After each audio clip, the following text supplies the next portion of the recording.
देव भगवान ने बंसी की तान छेड़ी है सज्जनों। बंसी कौन थी भगवान?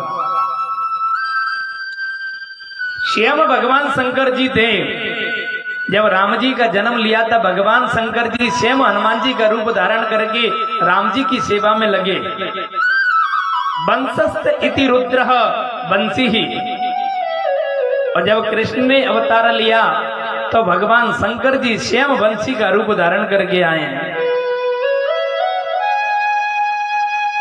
आज भगवान ने जो माने तान छेड़ी है।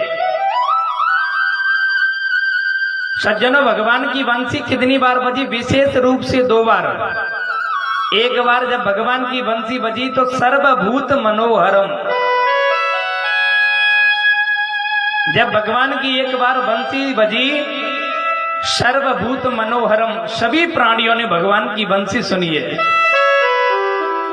पर आज जो बंसी बजी है तो मात्र गोपी मात्र ने ये बंसी सुनी है। सुखदेव जी महाराज कहते हैं कि गोपियों की क्या दशा हुई। एक गोपी क्या कर रही थी? दूध दो रही थी गौ माता का। और जो मैंने कन्हैया की बंसी सुनी है सज्जनों, डेगची को पास में फेंक दिया और दौड़ पड़ी कन्हैया से मिलने के लिए। एक गोपी सज्जनों क्या कर रही थी? अपने बच्चे को दूध पिला रही थी।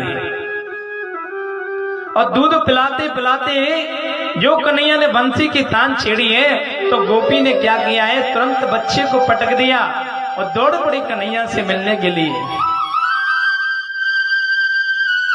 एक गोपी सज्जनों लीपा पोती कर रही थी।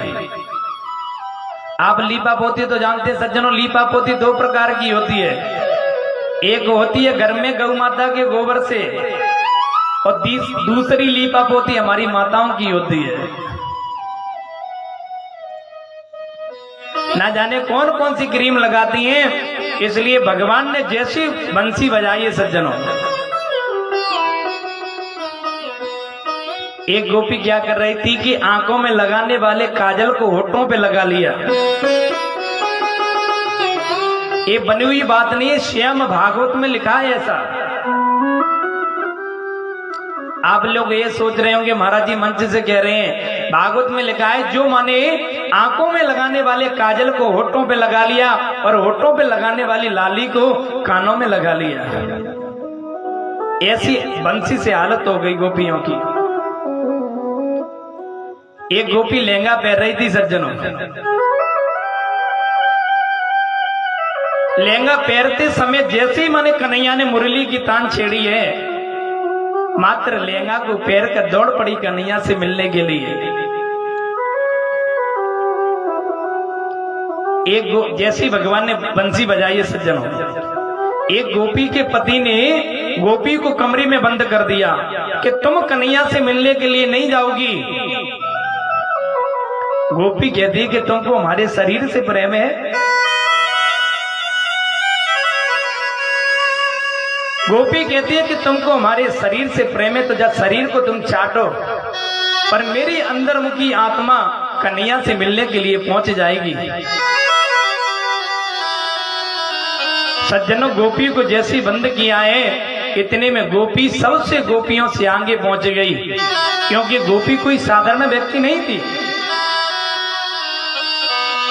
आज कन्हैया ने देखा है,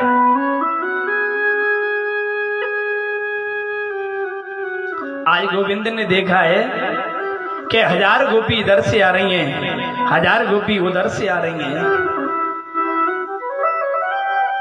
आज कन्हैया बीच में खड़े हैं। भगवान ने तान में मुरली की तान में गोपियों को बुलाया और बुलाते बुलाते भगवान क्या कह रहे हैं? स्वागतम वो महाभागा प्रियम किम करवाणिव ब्रजस्यानामयं कश्चिद् ब्रूता गमनकारिणम्।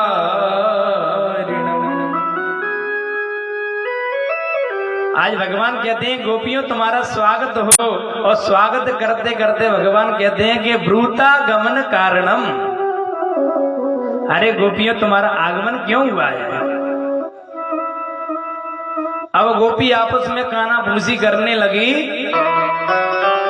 मन में कहने लगी कि कन्हैया ने अभी हमारा मुरली में नाम लेके बुलाया है और हमसे पूछने क्यों आई।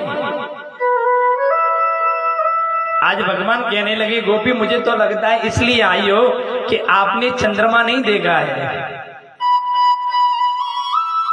आप चंद्रमा को देख लिया, दर्शन करके चले जाओ। भगवान कहने लगे ओहो मैं समझ गया कि आपने कभी जंगल नहीं देखा है। आपने जंगल देख लिया, चले जाओ। भगवान कहने लगे गोपियों तुमको इस प्रकार नहीं आना था। अरे नेक मुरली की तान सुनी, अपने अपने पतियों को छोड़कर तुम चली आई हो, ये पतिव्रता स्त्री का धर्म नहीं है। हमारा शास्त्र कहता है सज्जनों, चाहे पति बूढ़ा हो, चाहे पति गरीब हो, चाहे पति रोगी हो, चाहे पति गरीब हो, तब भी पत्नी को अपने पति को छोड़कर नहीं जाना चाहिए।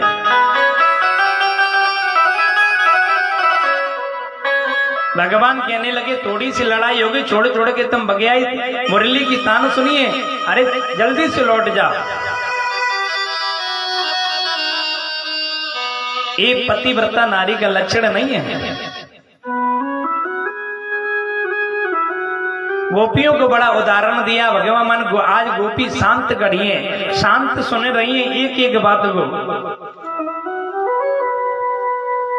आज गोपी ने, भगवान ने गोपियों से 10 श्लोकों में समझ आया है कि आपने थोड़ी सी मुरली सुनी, अपने अपने पतियों को छोड़ के आ गई। तब गोपियों ने 11 श्लोकों में जवाब दिया है सज्जनों। आज गोपी कहने लगी प्रभु एक बात बताना,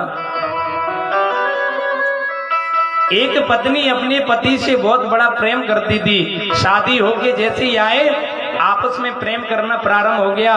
अब पति देव को जाना था माने धंधा करने के लिए विदेश में।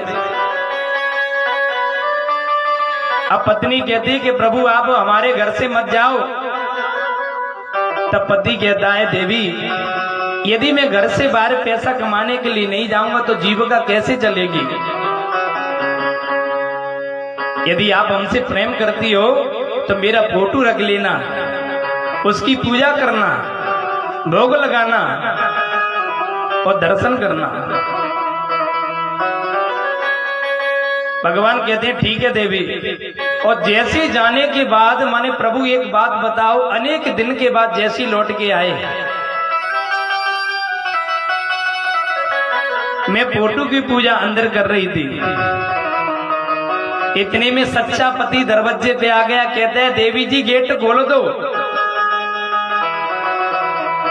भगवान से गोपी कहते हैं प्रभु आप ही बताओ, यदि सच्चा पति यदि दरवाजे पे आ गया हो तो फोटो की पूजा करना चाहिए कि सच्चे पति की। भगवान कहने लगे ये कोई पूछने की बात है। अरे सच्चा पति यदि दरवाजे पे खड़ा है तो फोटो की पूजा क्या करना।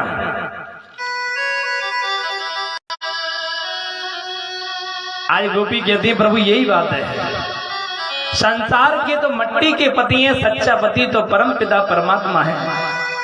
मीराबाई कहती है इस बात में,